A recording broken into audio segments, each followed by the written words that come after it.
Ever noticed how society rewards obedience even when it kills creativity?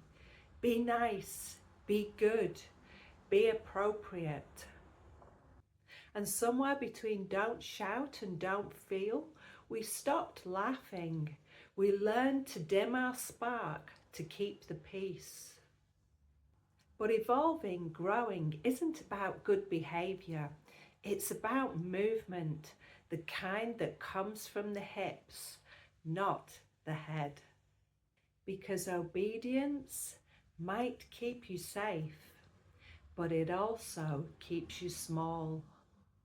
Obedience hides in the subtle ways we betray ourselves, saying yes when our gut says no, smiling through resentment, avoiding pleasure because someone somewhere decided it was inappropriate. It shows up as control of appetite, of emotion, of expression. And when we over control, the body starts to keep score. Headaches, insomnia, IBS, that constant hum of tension that reminds us we're not living how we were meant to. Self-control is strength, but not when it means strangling your spirit to fit someone else's system. I've always broken rules when they didn't make sense, and for the most part that served me well. But when I was passively forced to obey the rules of a company that didn't share my values, that was a rapid descent into hell. Obedience looks tidy on the outside, but inside it's a slow leak of life force. True stability doesn't come from following rules. It's about trusting your own rhythm enough to bend them. Play is how we remember we're alive. It's not childish, it's sacred. It's how the nervous system resets after chaos. Kids rage, cry, giggle and move on. No analysis, no apology. That's what emotional intelligence looks like until it's trained out of us. Playfulness is what happens when safety returns to the body, when you laugh after crying, when you dance like a fool because for once nobody's watching, not even you. And that moment right there is regulation. The flow state is mischief with purpose. It's the system saying, we're safe, we can move again. We don't need to punish ourselves for pleasure. We need to learn its rhythm. Imagine a firefly.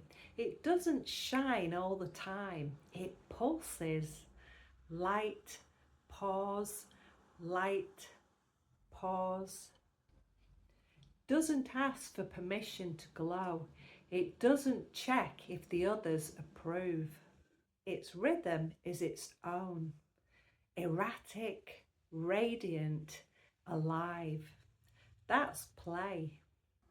That's you when you stop performing obedience and start listening to impulse. You don't need to burn constantly to be bright. You just need to pulse in truth. Pleasure is the flicker that says, yes, I'm still here.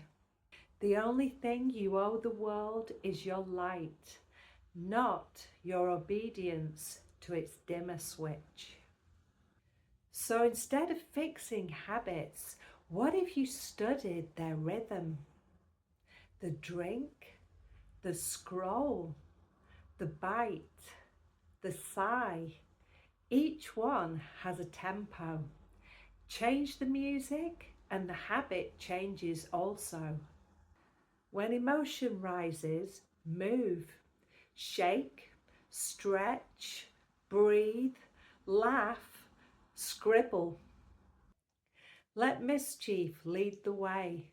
Paint with your non-dominant hand. Sing off key. Dance badly on purpose. Do something that breaks the spell of perfection, because obedience keeps you small. Playfulness makes you whole.